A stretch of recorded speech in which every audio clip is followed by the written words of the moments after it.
Bonjour à tous. Nous avons débuté hier la méditation du psaume 121, qui est un cantique qui était chanté par les pèlerins lorsqu'ils allaient à Jérusalem pour adorer.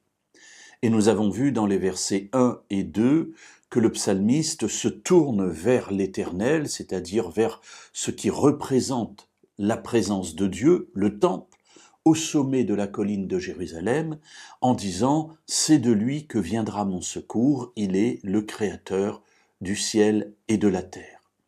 Alors aujourd'hui, voyons comment ou dans quelle situation Dieu va-t-il intervenir. Et nous lirons les versets 3 et 4. « Il ne permettra pas que ton pied chancelle. Celui qui te garde ne sommeillera pas. Voici, il ne sommeille ni ne dort, celui qui garde Israël. »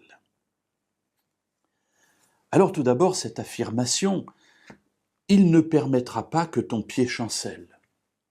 Alors c'est une des phrases qui, dans la Bible, peut poser beaucoup de problèmes. Parce que mon pied chancelle. Et comme mon pied chancelle, je peux en tirer la conclusion, et d'autres peuvent la tirer pour moi, des amis qui nous veulent du bien, de dire si ton pied chancelle, c'est que tu n'as pas assez de foi en Dieu, parce que la Bible dit bien, il ne permettra pas que ton pied chancelle. Donc si ton pied chancelle, c'est que tu n'es pas en communion avec Dieu, c'est que tu es un mauvais croyant. Alors il y a beaucoup d'autres passages de ce genre dans la Bible, où l'écrivain exprime avec force sa confiance en un Dieu qui délivre de tous les dangers. Mais pour autant, ces mêmes personnes qui parlent ainsi montrent dans leur vie qu'il y a des moments où, bien que la présence de Dieu soit absolument certaine, ils sont passés malgré tout par des difficultés. Et cela nous montre quelque chose qui est important dans la Bible, c'est que j'exprime ma foi en un Dieu tout-puissant qui peut m'éviter toutes les difficultés de la terre, mais pour autant, cela ne me les évite pas. Parce que Dieu n'est pas comme une cloche qui se trouverait au-dessus de moi et qui empêcherait tous ceux qui veulent me faire du mal de m'atteindre. Alors effectivement, l'exemple de Jésus est là, lui qui était parfaitement en communion avec le Père, malgré tout, a subi les attaques de l'ennemi.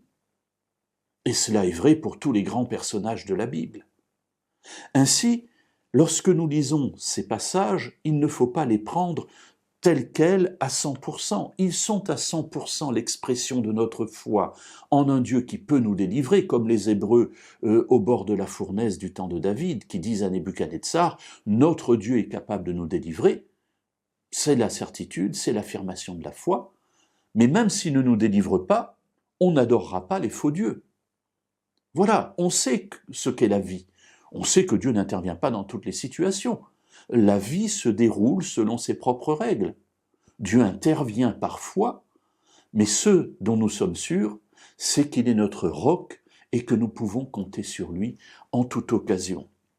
Et cela est exprimé par le sommeil. Celui qui te garde ne sommeillera pas.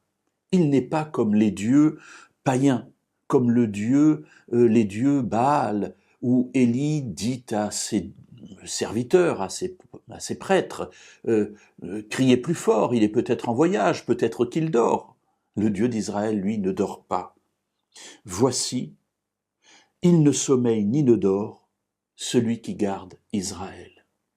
Alors marchons avec cette certitude. Dieu est à côté de nous, Dieu est avec nous pour veiller sur nous dans toutes les situations de notre vie, les bonnes bien entendu, mais aussi les pires. Dieu est toujours là et il nous aime.